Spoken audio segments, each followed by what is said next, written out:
सोळंके आणि हा माझा मुलगा आरुष सोळंके. आम्ही रावेतला राहतो. तर आधी 1 वर्ष आधी आम्हाला थोडा त्रास जाणवत होता मुलाच्या डाव्या पायाच्या गुडघ्याच्या थोडा खाली, म्हणजे इथं. तर हे खूप दुखायचं. जेव्हा खेळायला जायचं तर ते खूप दुखायचं, चालायचं तरी दुखायचं, रनिंग करायचं तरी दुखायचं. तर आम्ही रावेतच्या एका हॉस्पिटलला गेलो. तर त्यांनी आधी ट्रीटमेंट केली. तर त्यांनी ट्रीटमेंट केल्यानंतर त्यांनी आम्हाला निरवणे सरांचा रेफरन्स दिला, कारण ते स्पेशलिस्ट आहे या लहान मुलांच्या हाडांच्या हॉस्पिटलसाठी, ते स्पेशलिस्ट आहे. नंतर आम्ही त्यांना भेटलो. त्यांनी त्याचा एक्सरे काढला सगळ्यात आधी आणि नंतर त्यांनी गोळ्या दिल्या. तर हे ट्रीटमेंट केल्यानंतर त्यांनी आम्हाला सांगितलं की हा एक आजार ऑस्टिओकॉन्ड्रायटिस आहे.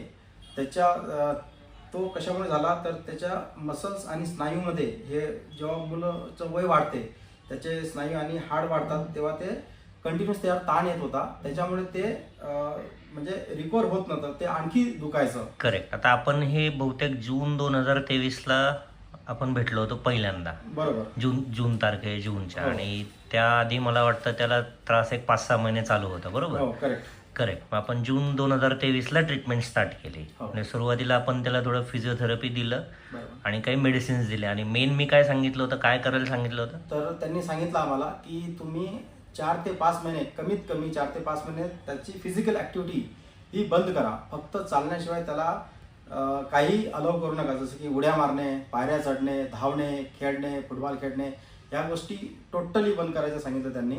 आणि ते आम्ही प्रॉपर त्यांच्या म्हणण्याप्रमाणे चाललो.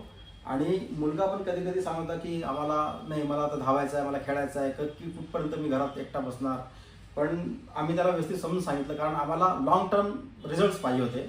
त्याच्यामुळे मी त्याला सांगून, मी स्वतः, मला पण कधी कधी वाटतं की आपण एवढे दिवस त्याला घरात नाही थांबू शकणार, पण मला त्याचे रिझल्ट्स पाहिजे होते. त्यामुळे मी मुलाला बऱ्याच वेळा समजून सांगितलं आणि स्वतः पण समजून घेतलं. साहजिक आहे ना, त्याच्या वयाची मुलं खेळताना बघितल्यानंतर त्याला वाटतं मी का नाही खेळायचं. आणि तो मला वाटतं फुटबॉल प्लेअर आहे काय, मँचेस्टरचा टी शर्ट, म्हणजे फुटबॉलचा एकदम बाबा भारी फॅन दिसतोस तू. सो याच्यामध्ये स्नायूला विश्रांती मिळणं आणि तो जो वाढीचा भाग आहे ज्याच्यावरती कंटिन्यू तो स्नायू ताण देतो, पर्टिक्युलरली फुटबॉल वगैरे खेळताना, ते कारण कंटिन्यू त्याच्यामध्ये रन स्टॉप ॲक्टिव्हिटी असते. आणि याच्यामध्ये मग त्या स्नायूचा ताण कमी करण्याचा सगळ्यात महत्त्वाचा उपाय म्हणजे त्या स्नायूला रेस्ट करवणं. नॉर्मल चालताना ती रेस्ट मिळते, पण एक्स्ट्रा ॲक्टिव्हिटीज केलं की तो स्नायू दुखतच राहतो, म्हणजे ती जागा दुखतच राहते. मग आपण, मला वाटतं 1-3-4 महिने त्याला 4 महिन्यापर्यंत विश्रांती दिली. आणि मग पुढे काय झालं? नंतर त्यांनी फिजिओथेरपी पण करायला सांगितली आणि बेल्ट कंटिन्युअस वापरायला सांगितला. झोपणे सोडून बाकी आम्ही त्याला बेल्ट लावायला सांगितला. अभ्यास करताना, शाळेत जाताना आणि फक्त झोपताना आम्ही बेल्ट वापरत नव्हतो, बाकी कंटिन्युअस आम्ही त्याचा बेल्ट वापरला. आणि त्यांनी फिजिओथेरपीची ट्रीटमेंट दिली होती साधारणतः 20-22 दिवसाची. ती आम्ही कंप्लीट केली. तो बेल्ट केवढा होता पाय त्याच्यावरती दाखवाल फक्त? येस, ठीक आहे, ओके. आणि शाळेमध्ये पण त्यांनी लेटर लिहून दिलं होतं की याला पायऱ्या चढू द्यायचं नाही. तर शाळेने आम्हाला लिफ्ट अलाव केली. आणि शाळेच्या काही गोष्टीमध्ये आम्ही पार्टिसिपेट केलं नाही, जसं की सहल आणि खेळण्याच्या ॲक्टिव्हिटी आम्ही टोटल कंप्लीट बंद केल्या, कारण आम्हाला चांगले पॉझिटिव्ह रिझल्ट्स पाहिजे होते. त्यामुळे आम्ही त्यांना फॉलो केले. नंतर आम्ही 2-3 वेळा त्यांना ट्रीटमेंटसाठी आलो. त्यांनी त्यांच्या म्हणण्याप्रमाणे ते गोळ्या वगैरे चेंज करून आम्हाला दिल्या.